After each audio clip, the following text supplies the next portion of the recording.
Okay, so let us see another application of first order differential equations. Since Newton's second law is a differential equation, it says that force acting on body is equal to rate of change of momentum of body with respect to time, and momentum is mass times velocity, and when mass is constant we can take it outside of derivative, so we get force is m into dv by dt, the rate of change of velocity with respect to time.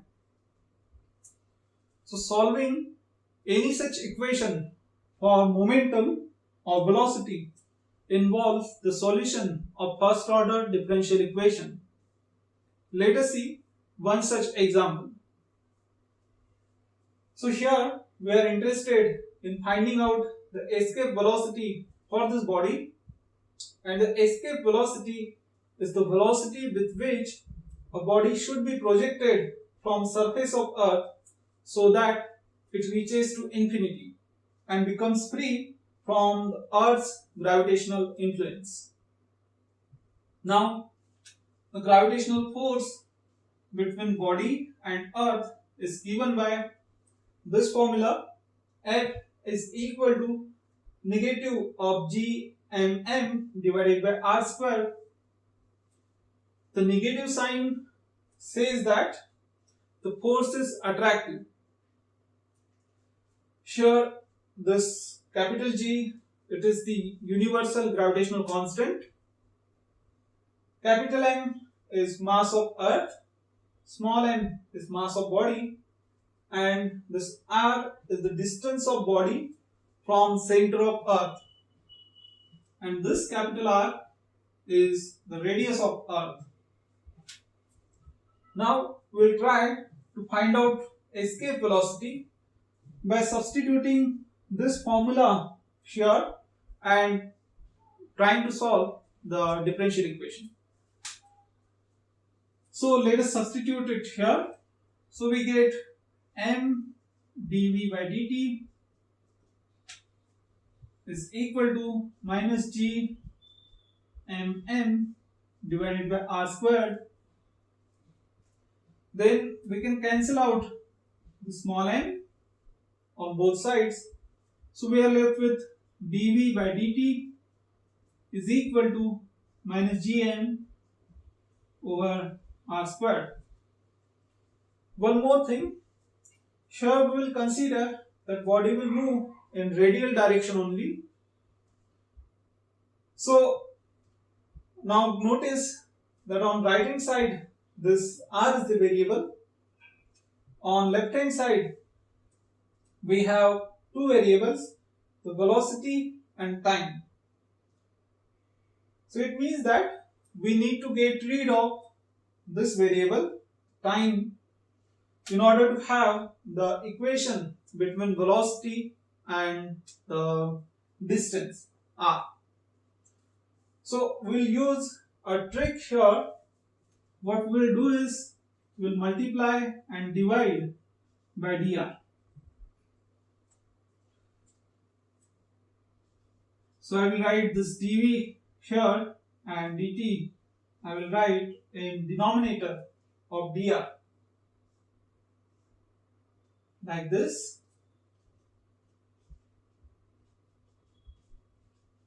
And right hand side is the same. Then the rate of change of radial distance with respect to time gives us radial velocity. So this term is the radial velocity. Then we have dv by dr equals to minus gm over r squared. So now we have a variable separable differential equation. So we can use the separation of variables here. Let's take dr on the other side. So we get v dv equals to minus gm over r squared multiplied by dr. And then we can integrate this. So let's do that.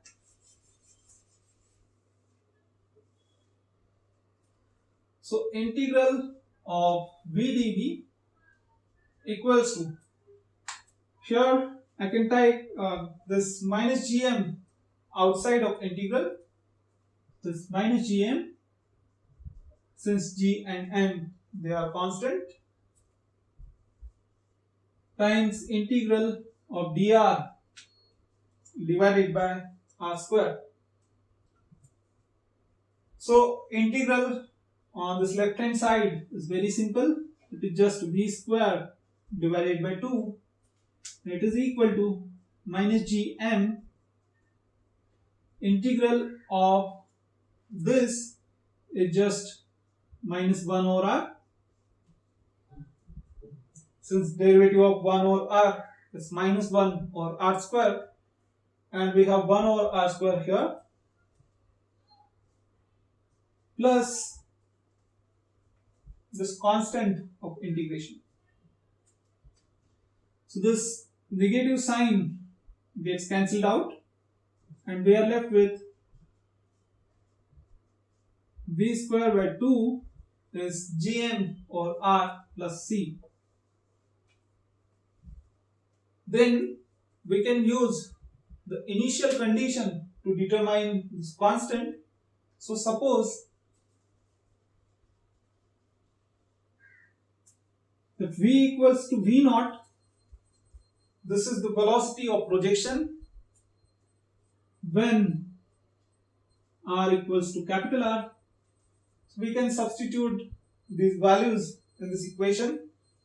So we get v naught square divided by 2 equals to Gm divided by capital R plus c, and which means that c is equal to v naught square divided by 2 minus Gm over capital R. Then again let's substitute this in this equation. We can call this equation number 1.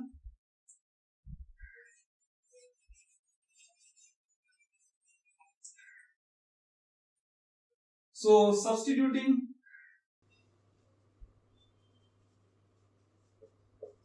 in equation 1, what we get is v square divided by 2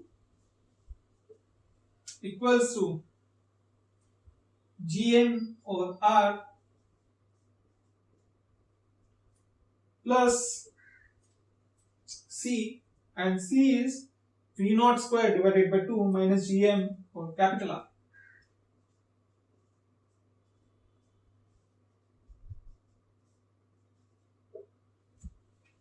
Then this is v square divided by 2.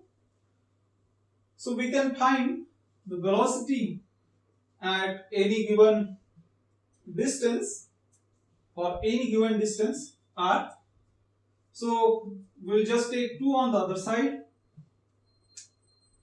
and rewrite this expression. So we have v naught square over 2 plus Gm divided by small r minus Gm over capital R. This is v square. Taking square root of this will give us the relation between velocity and the distance from center of Earth. Then we can find the escape velocity using this formula. So what we expect is the velocity should be positive at least. So when r reaches infinity, v is greater than or equal to 0. This is the reasonable thing to expect. So let us use this thing here. So since v is greater than or equal to 0, this term on the right hand side should be greater than or equal to 0. That means the term inside this square root should be greater than or equal to 0. So 2 times v naught square divided by 2 plus Gm over r minus gm or capital R, it should be greater than or equal to 0. Then we can divide the whole equation by 2 and get rid of this 2. And when r tends to infinity, what happens to this term? Since r tends to infinity, something over r or 1 over r tends to 0. So this term becomes 0. So what we are left with is v naught squared divided by 2 minus gm over r should be greater than or equal to 0. Therefore, we can take this gm or r on the other side and 2 also on other side. So v naught square divided by 2 should be greater than or equal to gm over r. And if I take 2 on the other side, so v naught square should be greater than or equal to 2gm over r. That means v naught should be greater than or equal to square root of 2 times gm over r.